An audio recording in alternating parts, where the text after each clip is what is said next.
Hi there, guys. So let's jump straight into this second video of the different types of market conditions. So in this video, we're just gonna take a look at the types of correction moves that we're gonna use to become the best in this game. So for me, guys, and what I'm gonna teach you guys is the two most common descending and descending correction. Right? The correction is basically once price moves in a particular direction and basically correct himself for continuation in that particular direction. So let's take a example at the descending correction. Right, a descending correction, guys, we will most likely see it once price continue to the upside and then come for a retracement. Right, so let's just say, let me just fix this. Let's just say price continue now to the upside, right? So once price is in an impulsive phase to the upside, right, we will see price basically come slowly to the downside. This is our descending correction, right? This is what price telling us there is not enough intent for price to there's not enough intent for price to take price even further lower, right? Reason for that is we can see the momentum of how price is coming to the downside is really slowly as how price was continued to the upside. So once we see a descending correction, guys, there's a high probability that price will continue with his momentum to the upside. I hope you guys understand that. We also get a descending correction once price comes to the downside is most likely one common reversal pattern for us as well. Once you see price starting to move correctively to the downside, right? That's a indication that price showing us there's not enough intent for sellers to take price even there lower, right? So there's a higher probability now that price can break out and continue to the upside. So this is the two scenarios that you guys must look out for in a bearish market. You must look for this type of descending correction, and in a bull market you must look for this type of descending correction. So now I hope you guys understand that. It's really plain simple. But for you guys who are new to the market, I want you guys to watch this video again because why, I'm trying to be so clear on every aspect that I'm teaching you guys here. So second, we have a ascending correction. Right, the ascending correction, most likely you will see it in a downwards momentum once price is continued to the downside. So once price create the impulsive move to the downside, we will see price basically come slowly to the upside, right? And then continue to the downside with momentum, right? This right here is our ascending correction, right? So this is the most common ascending corrections that you guys will see. You will most likely see a ascending correction in a bull run as well. Once you see price continue to the upside really rapidly with impulsive moves, so you will see price starting to move in moves like this. All right, shows you there's a lack of intent for price to continue further to the upside. Then we will see most likely a decline in price formation. So this is what the difference is between the ascending correction and a descending correction. So now, guys, we're just gonna take a look on the charts for our descending correction and ascending corrections. Please write this two examples down, and I want you guys after this video to backtest the stuff that I'm teaching you on your own charts, right? So we currently on a 4 hour time frame, but it doesn't matter. This type of structures, descending correction and ascending correction happens on all time frames, right? So what we could have seen right here, we can see price was creating lower highs and lower lows, lower highs, but then price starting to move in a ascending correction, sorry, a descending correction. It shows us there's a lack of intent to take price to the downside, and then we have a breakout of it, and there we can see price starting to change direction. What can we see? What happened here?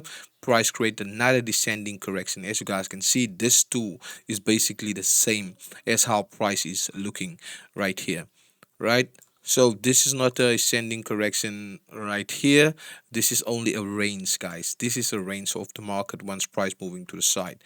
This is not what we're gonna talk about right here. We did discuss that in the previous video. So what we could have seen right here, right, price creating a lower highs and lower lows, lower highs, lower lows. There we can see price wasn't able to create this new higher high, but there we have a first high, and then price starting to create the descending correction. As you guys could see, common reversal and price continue with this momentum to the upside, right? So let's look for more examples.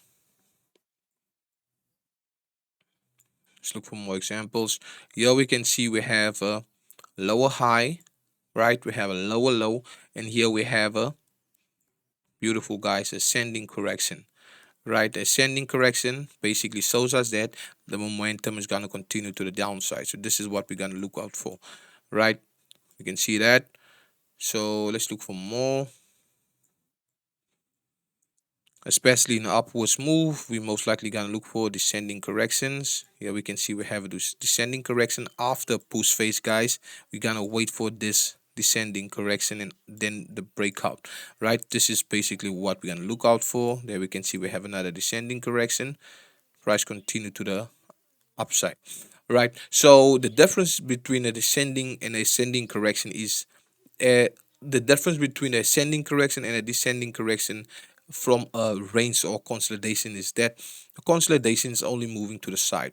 A descending or ascending correction have like a channel move that is basically tilt to the other side, right? That is the difference between the two. This one is just basically moving to the side. You can see it, but you see the difference between this and this move right here, right? This one is scaling a bit down, right?